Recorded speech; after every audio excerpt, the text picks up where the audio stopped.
Think of the last time you surfed the web on public Wi-Fi while enjoying a cappuccino, eating a meal, or waiting for a plane.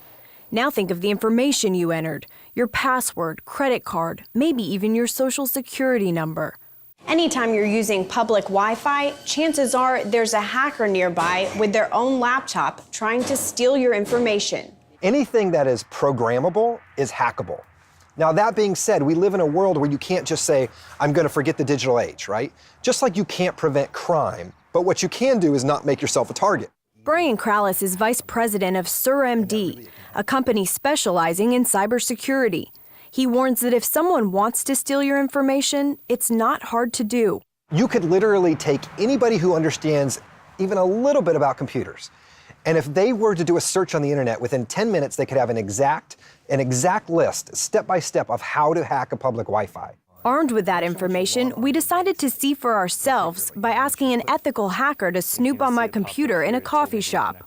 I entered a fake username and password into a bank website, and within seconds, he had my information. My hacker, 22-year-old college student Dallas Crilly. So basically, I just set my computer over there, and I have a couple programs running that are essentially listening to everything that's going on the network. And one of them in particular is listening for things like usernames and passwords. At age 12, Crilly's desire to beat a computer game led to an interest in hacking.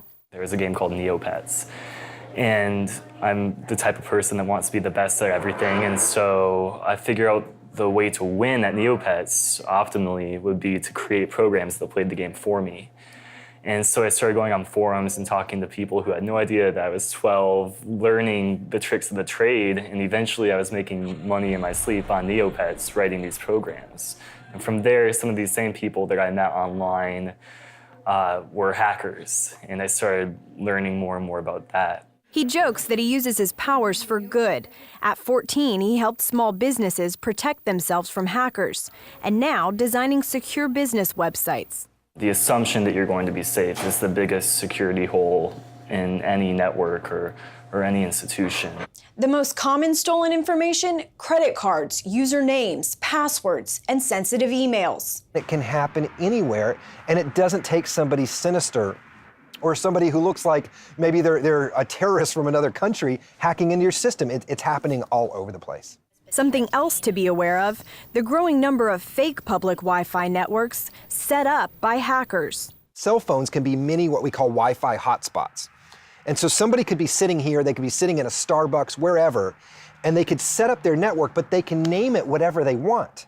So if you're sitting in a Starbucks, they can name it Starbucks. If you're sitting here in Caches, they can name it Caches Wi-Fi. So now you're logging on to actually their Wi-Fi. And now, once again, they're tracking everything that you do.